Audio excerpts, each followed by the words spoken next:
Hey folks, big announcement. I am now doing in-person readings in New York City at Earth Angel Crystal. It's just one subway stop from Manhattan. If you're in the New York City area and want a mediumship reading or a card reading with me, you now have a place to see me in person. For more information, go to juanfranciscospirit.com/readings. You'll find everything you need to know on my website to set up your appointment. I can't wait to meet you in person. What does it mean to protect your energy? And what are different ways to protect your energy? And do you even need anything to protect your energy? Or can you do it all on your own? We'll talk about it here on Third Eyesight. My name is Juan Francisco, and I'm a psychic medium and tarot card reader. I've always been curious about the supernatural, the paranormal, and psychic abilities, and I'm here to share my stories and interview folks who want to share their own stories with us. Let's get to it. Hello, everybody. So this is going to be a very interesting episode because I'm curious how it's going to play out. I just decided to do this podcast, this episode topic today, and I'm recording this 2 days before the episode goes up. And I did put out a question prompt to people on Instagram to share with me how they protect their energy and what that means to them, right? What does protect your energy even mean? And we'll go through that, at least what I believe it means. And I'm going to read your Instagram responses on this episode further down in the episode. I feel like it's very sexy on social media to talk about protecting your energy and setting boundaries. And both of those things are really good and healthy things to do. And something that I did not learn to do well in my life was setting boundaries. I was not really raised in an environment where setting healthy boundaries was something done. And I think a lot of us could relate to that.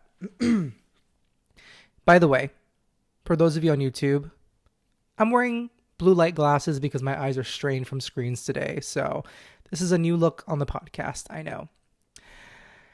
Anyways, setting boundaries. It's not something that a lot of us grew up with because we've grown up in a culture. Many of us grew up in a culture where children just do what their parents tell them to do, and children don't have any agency or a lot of autonomy or a lot of say in what to do with their creative spirit and what to do with their passions. It's like you're expected to do this and fulfill this role as my child and grow up and do this thing and have this type of family because that will make me happy as a parent. And so when we're raised with that perspective from adults in our lives, then we're just walking around wanting to please people. I'm speaking for those of us like myself who have a tendency to being a people pleaser. So I do believe that setting boundaries is a part of protecting your energy. Protecting your energy is not always setting boundaries. So what does protecting your energy mean?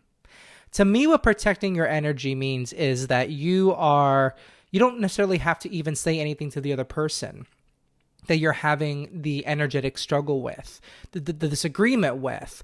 It could be something you do with yourself. It's really a practice in self-empowerment and functioning from a more empowered place in the way you function day to day.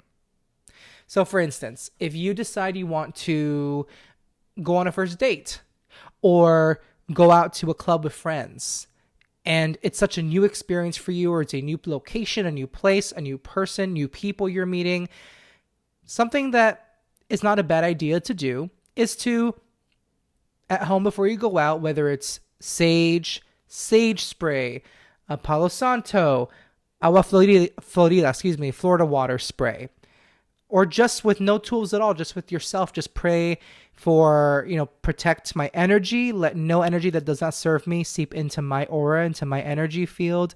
I pray that I only emit the most positive of energy that will serve other people what they need. Amen. To me, that is an effective way to protect your energy. It's something that I do often before I go out dancing or before I go out to like a club scene or I meet a new person. I will spray some Florida water. I can't speak today. excuse me, Florida water, Agua Florida, Florida water, or sage spray. And I will spray it a couple times and walk through the spray. I have a misting bottle so I can walk through it after I spray it. And I subconsciously, my subconscious, I am praying that this is going to remind me to protect my energy. Another way to protect your energy could be to speak to somebody, to let someone know how you feel, but leave space for conversation if it's warranted, if you feel like it's a good idea. Standing up for yourself, speaking your truth. As my spiritual mentor has told me, do no harm, take no shit.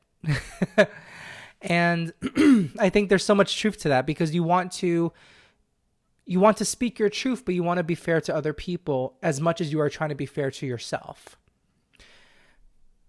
So it could be that hard conversation you have with somebody. It could be telling somebody, hey, that wasn't okay. Or, hey, I don't appreciate how you did that. Let's talk about it. So let's go into the responses from Instagram. So I put out a question, how do you protect your energy on Instagram? And here's what people said. I'm going to go down the list. And these are anonymous, as I promised. I never learned how to. The second person said, stay the F home. And this brings me to a subtopic. It's important you make your home your sanctuary. You make your room your sanctuary. If you live with roommates, make your room, make your space your sanctuary. The other night, I had a very difficult call with somebody that I love in my life. And I decided to take the call outside so that when I come back into my space, it feels like a sanctuary to come back to, instead of having the call here and have that ick stay in the space. So staying the F home for some people, according to this person, for this person, it's the way to protect their energy, because maybe your home is your sanctuary. Maybe your room is your sanctuary. And I think it's important to make it your sanctuary as best as you can. Someone else submitted 4 different ways they protect their energy. Lots and lots of sage, crystals, Palo Santo, and boundaries. You know who you are, person who submitted that. Those are all great tools, I think. Someone else said, saying no to invites that I don't 100% want to go to. I love that. Something I used to tell people when they would tell me, they would share with me that there's something that they have been invited to, but they don't really feel like going. And I said, well, just say you have plans. Plans could be you're at home watching TV and you're spending the night with yourself. That is a plan. No one has to know. It's no one's business. Now, if you're using that to avoid something over and over and over again, or to avoid a person like a family member who really cares about you, or a friend who really cares about you, then there's a bigger conversation to be had with that person. But otherwise, if you're, I don't know, if it's like an event that you could go to, but you rather not go to, and there's no stake in it, no emotional stake in it for a friendship or a close relationship you have, it's okay to say no to things. Saying no is a great way to protect your energy, as much as saying yes is, saying yes to the right opportunities. So yeah, I like this one. Saying no to invites that I don't 100% want to go to. The next person said, visualizations and saying no when I need to. They came right after each other. No coincidence there. Visualizations, that's something I haven't thought of, but I know that I do. So, and someone else in the list mentioned this, but visualizing white light around you, pink light. For some reason, I'm getting something about pink light. So maybe one of you imagine pink light, purple light, whatever it is. Choose a color that for you is protective and visualize yourself bathing in that color. Something I also used to imagine is I'm surrounded by mirrors that face outwards, and any energy that tries to harm me gets reflected back to the person or just gets deflected back out. Visualizations. And again, saying no. Someone else said, honestly, it's hard, of course, crystals and etc., but praying to spirit guides, believing I'm divinely protected. Belief has a lot to do with it in faith. When you believe that you are divinely protected, that you are white light in a way that is, of course, coming from a place of humility, from a place of integrity, That's all you need, is to know that you're protected and that you are a part of something bigger than you and that you're okay. That nothing can really harm you. There's a lot of power in that. Second person to mention crystals, by the way. Someone else said, try my best to believe I'm in a protective shield. Tell myself that the other side protects me. That visualization of that protective shield, and that you are divinely protected. You're protected by your loved ones, that they're with you. Someone else said, I imagine a white light around me, and also don't be hanging around people that drain it. Yes, because it's one thing to do protective, maybe actually I'm going to kind of add on to what I said before. I said there were two different types of protecting your energy, according to my own experience and opinion, which is doing something on your own, but then also setting boundaries of other people. It seems like, to me, we need both of those in our lives. We can't just have one without the other. We need to protect our own energy by setting the intentions with ourselves, but also set intentions in our relationships and our connections with other people, with other things and obligations.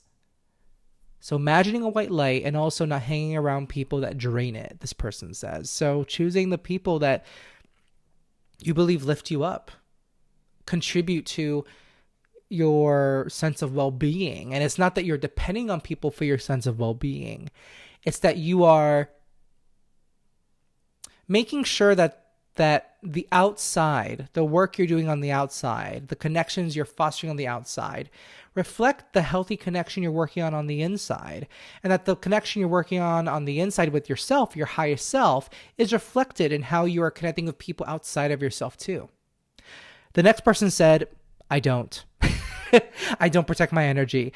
Well, person, maybe it's time to start thinking about that. Someone else said, wearing my crystal bracelets, and they said they get their bracelets, I think, from the Aura Loft, as well as Reiki. I don't know much about Reiki, but I do now work with someone at Earth Angel Crystal who is a Reiki practitioner and offers their services there, and I'm curious to learn more about it. But crystal bracelets and Reiki. I have some crystal bracelets myself, and sometimes I wear them. I will wear crystal bracelets, when I want to feel like an empowered person, when I want to empower myself. And I think empowering yourself is a way of protecting your energy. Someone else said, wrapping white light around myself. Second or third person to mention white light. Again, that visualization. And then the last person said boundaries. Boundaries. Someone sent me a DM with their response, and I'm going to go to it because I forgot to screenshot it. They said, literally creating boundaries. Once it was clear I wasn't entertaining gossip, nor was I the ever open dumping ground for emotional venting, things got so much better. Whew. I'm going to read that again. Creating boundaries. Once it was clear I wasn't entertaining gossip, nor was I the ever open dumping ground for emotional venting, things got so much better.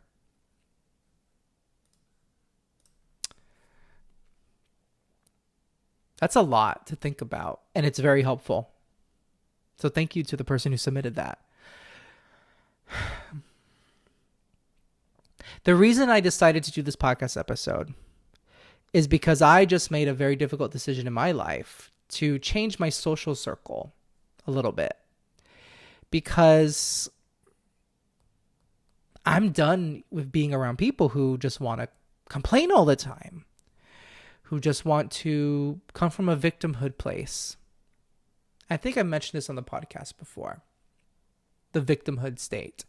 And I want to reiterate that I'm not talking about victimhood in the sense of someone who has suffered, that's this person that I knew suffered from abuse or suffered from some kind of a very intense neglect or very, it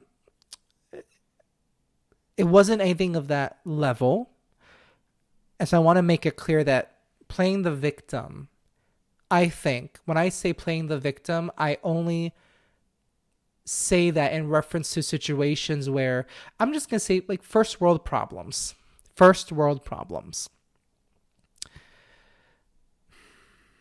And it's hard for me to say all this because, look, I've been through my problems in romance. I've been through my problems in self-esteem, my problems with when it comes to not feeling good enough.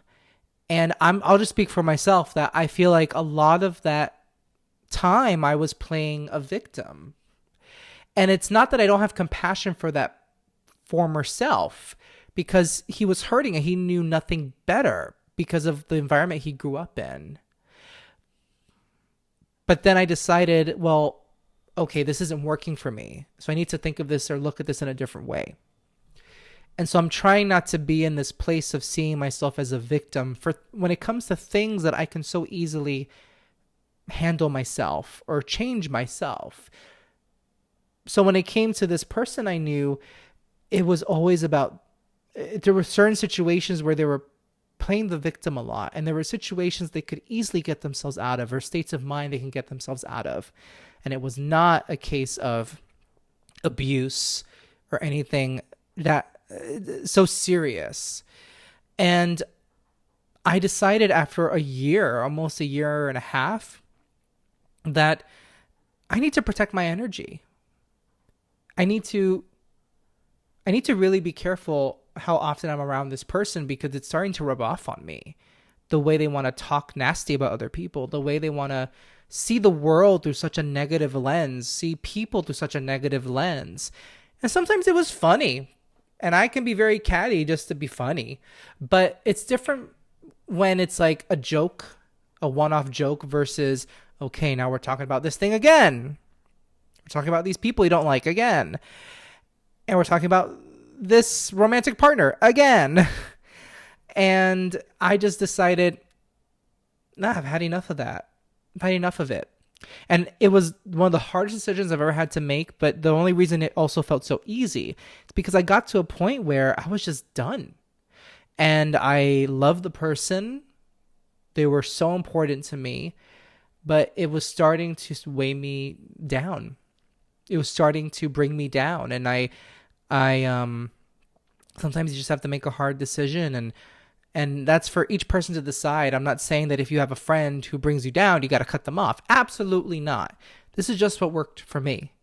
And it was a situation in which it was the energetic disconnect was so consistent and came out in kind of nasty ways so consistently that it was a buildup over time. And then it was the last straw, and I just thought, this is it. I'm sorry, I love you, but I wish you the best, and this is not for me. And sometimes we have to make those hard decisions. And it's not pleasant. But you owe it to yourself to be real to yourself, because who wants to be fake and just play along with something because it's comfortable? In a way, comfortable. And that's what I think I experienced. I got comfortable with this thing, with this relationship becoming what it became, because it used to not be that way years ago, but it became this. And let's go back to protecting your energy. I want to emphasize again and again and again, this podcast episode is not about you cutting anybody out of your life, because in my opinion, any psychic, any medium, any healer, anyone in your life, when someone tells you, let's say I as a psychic were to tell you, oh, you don't get along with your mother, I think you should probably cut her out of your life. Big no. Nope. That's not my place as a psychic to say something like that to you. And it's so inappropriate for me to tell you to do something that would rupture, possibly permanently, your relationship with your mother. It's not right. I can give you guidance on, it seems like this relationship is affecting you this way. Here are some options. Here are some ways to talk about it. Here are some ways to handle it. But I don't think it's my place as a psychic to tell you you got to cut a relationship or a friendship off. So please know that me sharing my story about my recent experience just now and me talking about protecting your energy is not a message to you that you need to cut someone out of your life. That's not what this is about. This is about taking inventory of the kinds of people you involve yourself with, the kinds of projects, the kinds of places you go to, the kinds of thoughts that you let run through your mind. Because our monkey mind can say wild things sometimes, and things that our mind has been trained to learn, like, oh, if I say this thing to myself, I'm protecting myself from something. But really, we're bringing ourselves down. Like, oh, don't put yourself out there. You're not good enough. Protect yourself from ridicule. They're just going to make fun of you. No. Protect your energy. Talk back to your mind. This podcast episode is about taking that inventory. And I feel like the last month I have been hearing a lot of stories about people looking at their social groups and thinking, are these the people that bring me up? And do I bring them up? Do I want to bring them up? Because it's not, or lift them up rather, and lift you up. But it's not a matter of just looking at a relationship and seeing what you can gain out of it. It has to be both ways. But if it feels like you're trying your best in a relationship to show up authentically, and the other person is criticizing that, wants you to be somebody different, wants you to cater to them in a way that just isn't comfortable for you. Because look, maybe I'm not the right friend for this person that I love. Maybe someone else is. Maybe I'm just not the person. It's kind of like dating. It's like jobs and dating. Just because you're not the person for that guy, that girl, that person, you're not the right romantic partner, doesn't mean they're never going to have another romantic partner. Just because they're not the right person for you doesn't mean you're never going to have a romantic partner again. You're just not the right fit. You're not the right person for them. They're not the right person for you. And the same goes for friendships. It's not about looking at the other person. And this is really important, I think, when we talk about protecting your energy. Because I think it really contributes to the intention with which you protect your energy. It's not about making enemies out of people. It's not about that. As hard as it is, because we are so inclined to do that. And it's okay. It's normal if we do that. It's human. But I feel we want to try to reframe that. Because when we just make the other people, the other person, or the place, the thing, an enemy, like a boogeyman, it actually, in my opinion, has more power over us in a very ironic way. So if you have someone in your life that you just haven't been jiving with energetically, or you're not getting along anymore, and you feel like you either want to take a step back, not cut it off, just take a step back, or you feel like the relationship or the connection is done, I think approaching it with compassion and love for the other person is the most important thing, instead of making them your enemy. Now, how do you protect your energy and do that while expressing love for the other person? It's approaching it with respect. It's approaching it with, look, I love you, I respect you, and I know you love and respect me. And it's because I love and respect you that I want to be authentic with you. I want to share with you that I don't know if this is working anymore. And I believe that I owe it to you to be honest with you, because I respect you. Rather than like ghost somebody.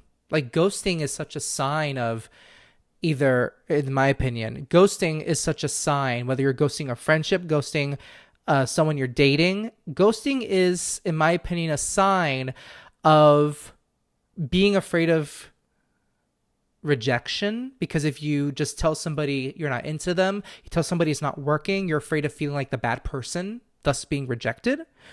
Or it's a sign of no respect for the other person.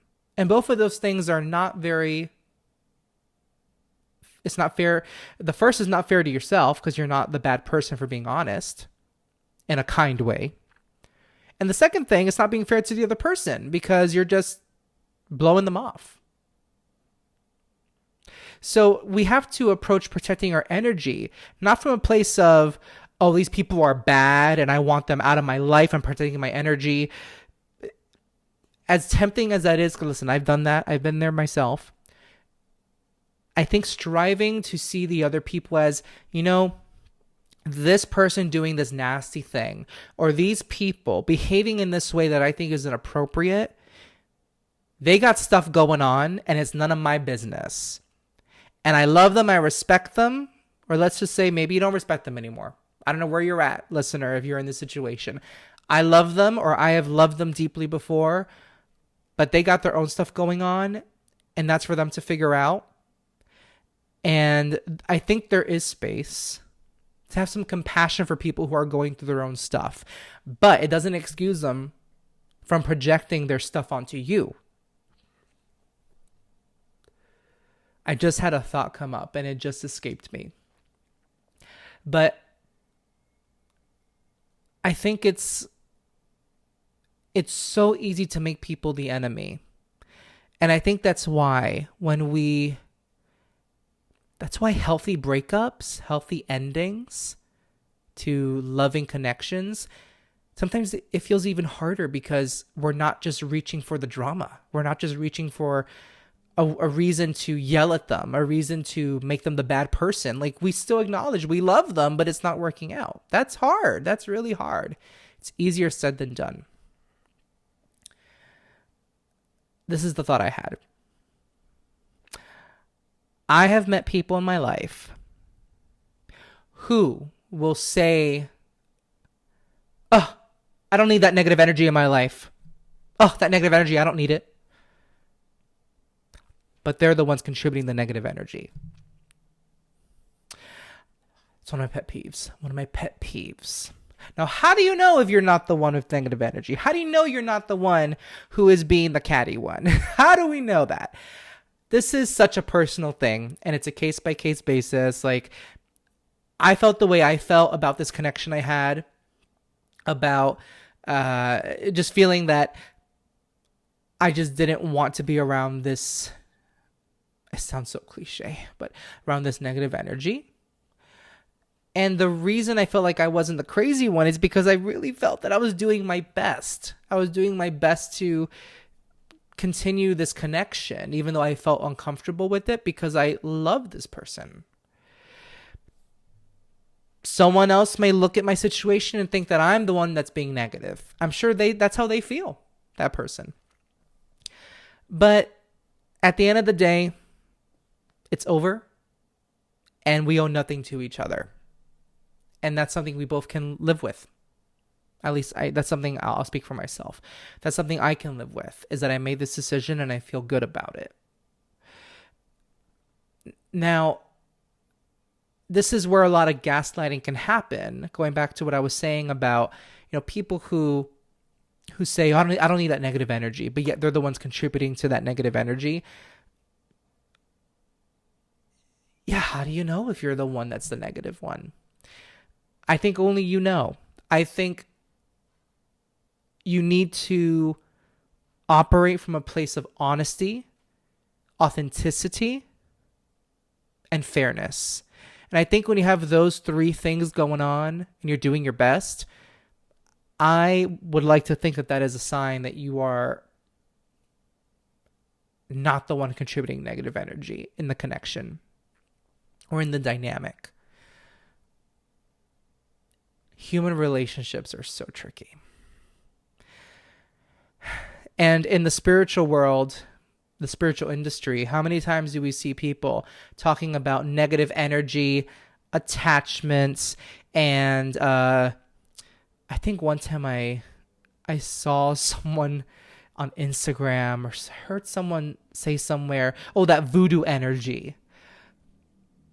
And it's like, maybe because you are so obsessed with the idea of negative energy getting to you, you are attracting it. I'm not a big law of attraction person because I have my issues of law of attraction, but I do believe the basics of that belief tenet, I believe it's true to an extent, that you attract the things that you bring attention to. So if you're always afraid of negative energy and negative people, you might just attract those people. I don't know how it happens. I think maybe it's just that we our brains want to fulfill the story that we are setting up for ourselves. It's like saying, oh, I never get the right guy. I always get the guys I'm not attracted to. This was literally me like a couple years ago. And then I keep attracting people that I don't like. Because if I believe I don't attract guys that I'm attracted to, then when a guy comes along that I'm attracted to who is attracted to me, I'm going to be like, well, what's going on here? This isn't right. This doesn't happen to me. So the more we focus on the lack and the negativity, it's like, for example, my personal opinion, and I've said this on the podcast before, or as my British friends say on their podcast, the potty.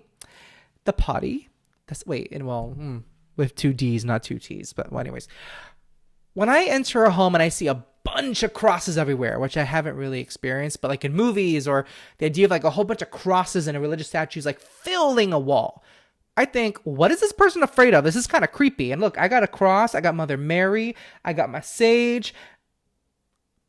But if I were to fill a whole wall with like crosses, for me, that shows that person is afraid of something. And I don't like that energy. That creeps me out.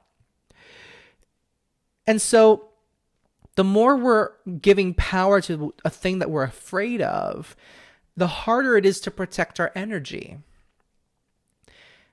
So sometimes when we just give attention to that person, that thing that gets a rise out of bothering us and annoying us, excuse me, the more attention we give that thing, the more we fight with it, we're just in this endless loop. Doesn't mean we let someone walk all over us. You got to defend yourself when you need to. You got to stand up for yourself.